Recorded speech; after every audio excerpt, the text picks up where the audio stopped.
आणि आता पाहणार आहोत सविस्तर बातमीपत्र। पहाटेच्या शपथविधीचा मुद्दा मागील 24 तासात पुन्हा एकदा गाजायला लागलाय।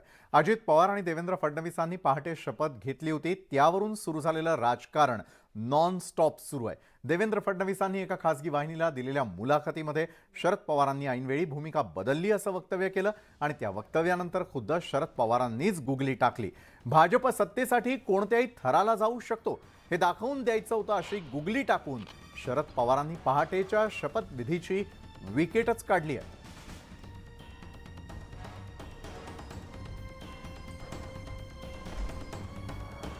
तर पहाटेच्या शपथविधीवरून दोन दिग्गज नेत्यांमध्ये चांगलीच जुंपलेली असताना शपथविधीवरून आता पुन्हा एकदा महाराष्ट्रातील राजकारण ढवळून निघाल्याचं पाहायला मिळतंय।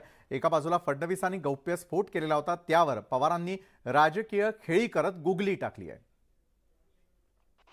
2 दिवसांनी त्यांनी आपली भूमिका बदलली। समजा बैठक झाली, भूमिका बदलली। बैठक झाली कारण मी जाहीरच बोललो होतो, मी जाहीर हे बोललो होतो की तुम्हाला सरकार बनवायला लोक कमी पडत असतील तर राष्ट्रवादी तुम्हाला मदत बाहेरून पाठिंबा देईल। त्यांनी स्वतःच सांगितले का की या संबंधीचं धोरण मी बदललं 2 दिवसांनी, आणि ते 2 दिवसांनी मी धोरण जर बदललं तर त्याच्यानंतरच्या 2 दिवसांनी त्यांनी शपथ घ्यायचं काय कारण होतं? आणि ती शपथ घ्यायची होती ती अशी चोरून का घेतली फाटे? त्यांना जर घ्यायची होती आणि त्यांना फाशीला जवळ खायची होती आणि ती शपथ घेतली आणि त्याच्यानंतर जर आम्हा लोकांचा त्यांना पाठिंबा होता तर 2 दिवसात ते सरकार राहिलं का तिथं?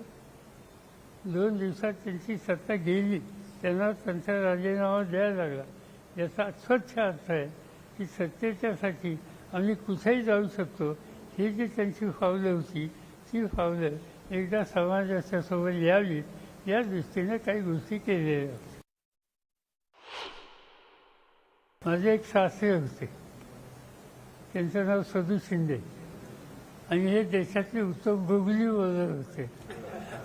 त्या गुगली बोलरना मोठ्या मोठ्या लोकांचं विकेट त्यांनी घेतलेलं होतं आणि मी जगाच्या क्रिकेटचा अध्यक्ष होतो, त्यामुळे मला गुगली कसा टाकायचा आणि कुठं टाकायचा मी जरी खेळलो नसलं तर माहीत होतं। त्याच्यापेक्षा जास्त काही विचार नव्हता। आता विकेट दिली, विकेट दिली ते करायचं काय? ती विकेट घेतलीच पाहिजे। तर पवारांच्या गुगलीवर फडणवीसांनीही पलटवार केलेला आहे। पवारांच्या तोंडून मी सत्य बाहेर आणलं असा खोचक टोला फडणवीसांनी लगावलाय।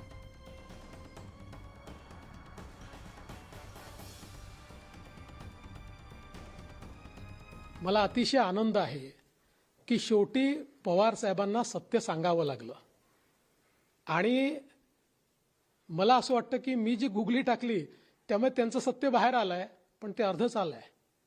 अजून उरलेलं सत्य मी बाहेर काढीन। एवढंच आहे की त्यांच्या गुगलीमुळे मी बोल्ड व्हायच्या ऐवजी त्यांचे पुतणे अजित पवारच बोल्ड झाले। त्यांनी स्वतःच्या पुतण्यालाच बोल्ड केलाय, पण काही हरकत नाही, अजून अर्ध सत्यच बाहेर आलंय। उरलेलं सत्य लवकरच बाहेर येईल। राज्यामध्ये कालपासून पुन्हा एकदा पहाटेच्या शपथविधीची चर्चा सुरू झालेली आहे।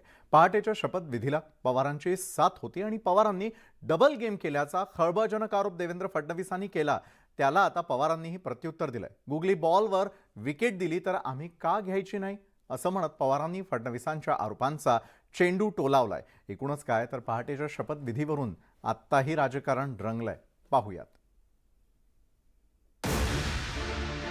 या दिवशी राज्याच्या राजकारणात भूकंप झाला होता। मी अजित अनंतराव पवार गांभीर्यपूर्वक दृढकथन करतो की देवेंद्र फडणवीस आणि अजित पवारांनी पहाटे सरकार स्थापन केलं होतं।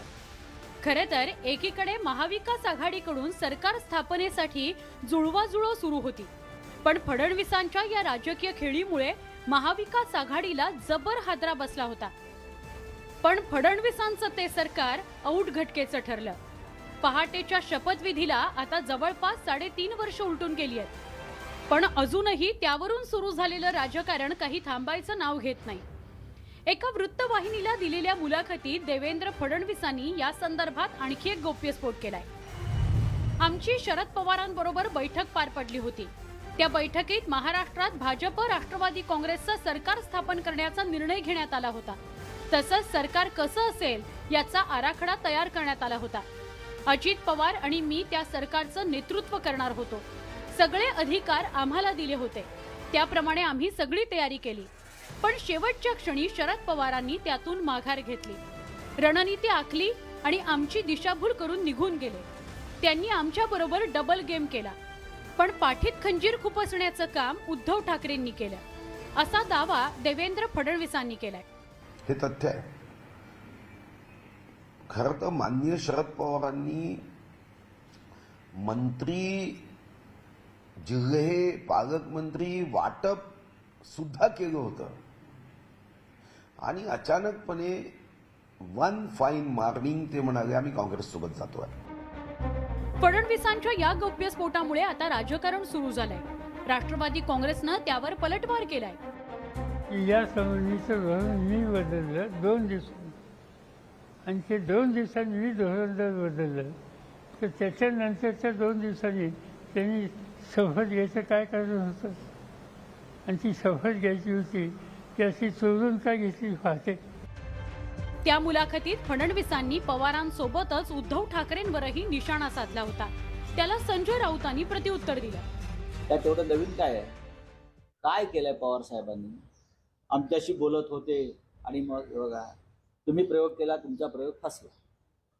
ही एका ओळखीची गोष्ट. 2019 मध्ये सरकार स्थापनेसंदर्भात राष्ट्रवादी काँग्रेसची भाजपशी बोलणी सुरू होती, असा उल्लेख पवारांनी लोक माझे सांगाती या आत्मचरित्रात केलाय. मात्र अजित पवार आजही मौन बाळगून आहेत. तो शपथविधी कुणाच्या सांगण्यावरून झाला होता, त्याची रणनीती कुणी आखली होती, याविषयी आजही राज्याच्या जनतेत संभ्रम कायम आहे. पण आता फडणवीसांच्या या गौप्यस्फोटामुळे पुन्हा एकदा पहाटेचा शपथविधी चर्चेत आलाय. Bureau report, news 18 Lokmat. विधानसभेच्या निवडणुकांना 1 वर्षापेक्षा जास्त अवधी शिल्लक आहे. मात्र पुढील मुख्यमंत्र्यांची चर्चा आत्तापासूनच सुरू झाली आहे. उपमुख्यमंत्री देवेंद्र फडणवीस यांनी त्याविषयी थेट भाष्य केलेलं आहे. पाहूया त्याविषयीचा आमचा हा रिपोर्ट. निवडणुका आणि मुख्यमंत्री पदाविषयी सध्या जोरदार चर्चा सुरू आहे. त्यातच राज्याचा पुढचा मुख्यमंत्री ठरवण्याविषयी उपमुख्यमंत्री देवेंद्र फडणवीस यांनी मोठं वक्तव्य केलंय.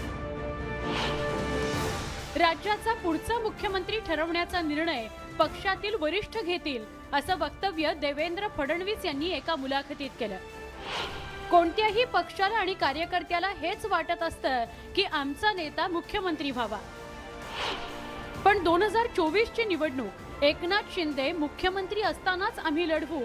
जो मुख्यमंत्री असतो तोच सरकारचा नेता असतो, त्याच्याच नेतृत्वात निवडणुका लढवल्या जातात, असंही फडणवीस यांनी मुलाखतीत सांगितलं. तर देवेंद्र फडणवीस यांचं वक्तव्य स्वाभाविक असल्याचं सुधीर मुनगंटीवार यांनी स्पष्ट केलं. एकनाथजीला पूर्णपणे देवेंद्रजीचा पाठिंबा आहे, भारतीय जनता पार्टीचा पाठिंबा आहे आणि केंद्रीय नेतृत्वांचा पाठिंबा आहे, कुठेही शंका नाही.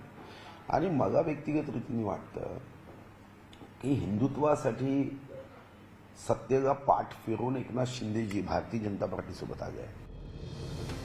शिवसेनेनंही मुख्यमंत्री पदाविषयी त्यांच्या पक्षाची भूमिका स्पष्ट केली. मुख्यमंत्री कोण होणार हे दोघांनी मिळून ठरवायचं आहे, असं दीपक केसरकर यांनी सांगितलं. यात काही ऍडजस्टमेंट असू शकते असं सांगून दीपक केसरकरांनी उत्सुकता निर्माण केली. 10 आमदार फुटले, याच्या पलीकडे हे कधी झालं नाही. महाराष्ट्राच्या इतिहासामध्ये हे फक्त 2दा घडलं. एका वेळेला ज्यावेळेला पवारसाहेबांनी उठाव केला आणि दुसऱ्या वेळेला एकनाथ शिंदे साहेबांनी उठाव केला, आणि पवारसाहेबांना त्याच्यानंतर 4 वेळा परत मुख्यमंत्री म्हणून महाराष्ट्राच्या जनतेने स्वीकारलं. मग एकनाथजी शिंदेना सुद्धा स्वीकारणार, कारण ते तुम्ही जर खाजगीमध्ये कोणालाही विचारलं, खाजगीमध्ये अगदी राष्ट्रवादी काँग्रेसच्या लोकांना जरी विचारलं तरी ते म्हणणार की असा मुख्यमंत्री, एवढा ॲक्सेसेबल मुख्यमंत्री महाराष्ट्रामध्ये मोजके झालेले आहेत, आणि त्याच्यापैकी एकनाथ शिंदे साहेब आहेत, हे ते सुद्धा मान्य करतात. विधानसभेच्या निवडणुकांना 1 वर्षापेक्षा जास्त अवधी असला तरी आत्तापासूनच पडघम वाजायला सुरुवात झाली आहे. सत्ताधारी आणि विरोधकांकडून विजयाचे दावे केले जात आहे. मात्र मुख्यमंत्री कोण होणार याबाबत सत्ताधारी आणि विरोधक थेट बोलत नाहीयेत. त्यामुळे मुख्यमंत्री पदाचा सस्पेन्स आता पुढील वर्षीत संपेल.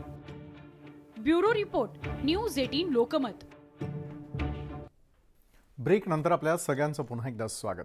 सोलापुरातून मोठी बातमी येते. सोलापुरामध्ये फुगे विक्रेत्याजवळ आय लव्ह पाकिस्तान लिहिलेले फुगे पाहायला मिळाले. पाकिस्तानी झेंडा प्रिंट असलेले हे फुगे त्या ठिकाणी विक्रीला आलेले होते. सोलापुरातील ईदगाह मैदानावरती लव पाकिस्तान असं लिहिलेला आणि पाकिस्तानचं चिन्ह असलेले फुगे विक्री सुरू असल्याचं पाहायला मिळालं. सोलापुरातील मुस्लिम बांधवांनी फुगे विक्रेत्याला त्यानंतर लगेचच पोलिसांच्या ताब्यात दिलं. पाकिस्तानचं नाव असणारे फुगे पोलिसांकडून जप्त करण्यात आलेले आहेत. विजापूर पोलिसांच्या ताब्यात फुगे विक्रेत्याला देण्यात आलेला आहे. विजापूर पोलिसांकडून गुन्हा दाखल करून फुगे विक्रेत्याकडे चौकशी सुरू करण्यात आलेली आहे.